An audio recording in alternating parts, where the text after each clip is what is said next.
बदीन में समाजी तंजीम सामी के आवाज़ प्रोग्राम तहत ज़िला फोरम जो क़याम अमल में आंदो वियो। बदीन में हसनैन अली उडेजा जी रिपोर्ट मुताबिक समाजी तंजीम सामी के आवाज़ प्रोग्राम तहत ज़िला फोरम जो क़याम अमल में आंदो वियो, जिनजो मक़सद ज़िलई सतह ते महरूम ऐं नज़रअंदाज थींदड़ तबक़नि जी गॾियल मसइलनि खे उजागर करण, बहस हेठि आणण ऐं उन्हनि जे हक़ लाइ मौसर आवाज़ उथारण आहे। ज़िलई फोरम में सिविल सोसाइटी जा नुमाइंदा, सरकारी खातनि जा ऑफिसर, समाजी अॻवान ऐं ॿिया स्टेक होल्डर शामिल कया विया आहिनि त जीअं ॿारनि जी शादी, सिन्फ़ी बुनियादनि ते थींदड़ तशदुद, अदम बर्दाश्त जहिड़ा अहम मसइला हल थी सघनि। उन मौक़े ते महिमान ख़ासि एडिशनल डिप्टी कमिश्नर 1 काशिफ रज़ा मंगी तक़रीब खे ख़िताब कंदे चयो त ज़िले बदीन में नंढनि ॿारनि जी शादी रोकण, इंसानी हक़नि जी तहफ़ुज़ लाइ जबरी पोरे ख़िलाफ़ अक़लियतुनि जे हक़नि ऐं तहफ़ुज़ समेत ॿियनि मामलनि जे हल लाइ सरकारी सतह ते कमेटियूं ठहियल आहिनि। हर महीने उन्हनि कमेटियुनि जूं गॾिजाणियूं थींदियूं रहनि थियूं। हुन चयो समाजी तंज़ीम सामी अहम मसइलनि लाइ फोरम जोड़ियो आहे, जंहिंजी ज़रूरत पिणु हुई। हिन सामी समेत ज़िले बदीन में कमु कंदड़ हर समाजी तंज़ीम खे यकीन ॾियारींदे चयो त ज़िला इंतज़ामिया फलाही कमनि लाइ तव्हां सां ॿांह ॿेली रहंदी।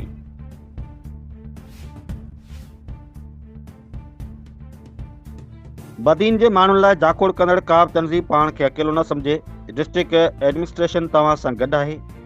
Executive director Sami Ghulam Mustafa Khoso, advocate Shumaila Memon project मुतलिक़ ब्रीफिंग ॾींदे चयो त ज़िला फोरम ॻोठाणनि ऐं पाड़े वारनि फोरमनि ऐं ज़िला ज़िम्मेवार ऑफिसरनि विच में पुल जो किरदारु अदा कंदो, जिते औरतुनि, नौजवाननि, माज़ूर माण्हुनि, मज़हबी अक़लियतुनि ऐं ट्रांसजेंडर माण्हुनि जे आवाज़ खे ॿुधण ऐं उजागर करण खे यकीनी बणायो वेंदो। बाक़ाइदा गॾिजाणियुनि वसीले ज़िलाई फोरम ॻोठाणे फोरमनि ऐं आगाही सेंटरनि मां ईंदड़ तजवीज़ूं ऐं मसाइला जाइज़े हेठि आणींदो, उन्हनि ते वकालत कंदो, ख़िदमतुनि ताईं रसाई वधाईंदो ऐं सूबाई सतह ते बि आवाज़ पहुचाईंदो।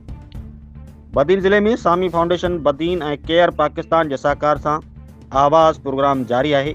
इहो प्रोग्राम 3 यूनियन काउंसिल सिराणी, काडी काज़िया ऐं पीर फ़तेह शाह जे 15 ॻोठनि में लागू कयो वियो आहे। हिन प्रोग्राम जो मक़सदु ज़िलई फोरम ज़रिए कम्यूनिटी ऐं ज़िलई सतह जा फ़ैसिला करणनि खे गॾु करणु, शहरी ऐं सरकारी इदारनि जे विच में बहितर राब्तो क़ाइमु करणु, अॻुवाट ख़बरदारियुनि ते नज़र रखणु, वकालत मुहिमूं हलाइणु ऐं समाजी रवादारी, हम आहंगी ऐं कमज़ोर तबिके जी तहफ़ुज़ लाइ माण्हुनि जी भरपूर शिरकत खे यकीनी बणाइणु आहे।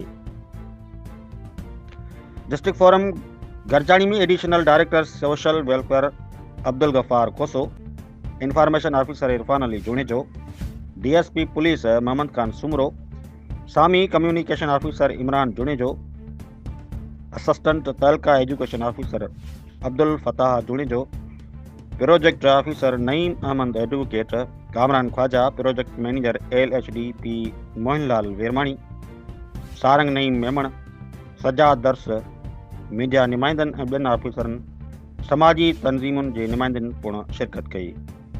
रिपोर्ट कर रहियो आहे हसनैन अली उडेजो। जैसे आवाज़ प्रोग्राम के हवाले से उनके तरीफ़ कयोसीं त जेके भी सिंधी बराबरी के हवाले से, सोशल इंक्लूजन के हवाले से, माइनॉरिटी राइट्स के हवाले से बदीन ज़िले में असां कमु कंदासीं। स्टेक होल्डर्स के असां उनके शामिल कयोसीं पंहिंजे प्रोग्राम में, जीअं असां सां गॾिजी करे कम्यूनिटी की बेहतरी के लिए, अर्ली चाइल्ड मैरिज के खात्मे के लिए जो नंबर है डोमेस्टिक वायलेंस एक्ट जो 1094, सर काइंडली तव्हां नोट कयो। उहो फंक्शनलिंग लाइ सिर्फ़ु चवनि था पर आहे कोन। ऐं असां वटि जेको जनरेशन टू जनरेशन जेको सिस्टम हले थो, जेको साईं तुफ़ैल साहब ॻाल्हि कई त मुंहिंजे अबे ॾाढे ईअं कयो त मूंखे ईअं ई करिणो आहे, उहा शइ तव्हां चेंज आणी आहे। देन सर अॼु बि पंहिंजो ह्यूमन राइट्स फॉर्म जो सम्झो एडवाइज़र आहियां। असां वटि अॼु बि 50 अहिड़ा केसिस पिया आहिनि रिपोर्टिंग में। देन उन्हनि सां सीन इहो थो थिए जो अॻियां जेकॾहिं हू निकिरनि था घरां छॾे, त उहे पाए तकमील ताईं नथा पुॼनि, मतिलबु स्टार्ट टू एंड ताईं उहा शइ वञे ई न पई। पोइ कुझु असांजा गैप हूंदा, कुझु डिपार्टमेंट जा गैप हूंदा, ओवरऑल टोटल गैप्स आहिनि। देन उन केस खे नईम भाई ऐं मूं असांखे जीअं थी करे सेफ हाउस ताईं पुॼायो। सेफ हाउस ताईं जेॾी महिल पुॼायोसीं त उते जेके शयूं हुयूं उते फंडिंग वग़ैरह हुजे न, उनखे जेको लंच हुजे या डिनर हुजे या जेका उनजी सिक्योरिटी हुजे या जेके उनजा बेसिक राइट्स हुजनि, बेसिक राइट्स ख़ैर अॼु कोन पूरा करे सघिया हली, पर जेके उनजूं बेसिक नीड्स आहिनि उहे माना सम्झो उन ऑफिसरनि पंहिंजे जेब मां पूरियूं कयूं। ऐं इवन तव्हां इहो ॿुधाया कोर्ट खां वठी कस्टडी सेफ हाउस ताईं पुॼाइण जे लाइ गाॾी न हुजे अरेंज कयल, असां एम्बुलेंस घुराई आहे, उन में वई आहे, हालांकि पुलिस कस्टडी में उहो वञणी आहे, ख़ैर उहो डिपार्टमेंटल गेप हो।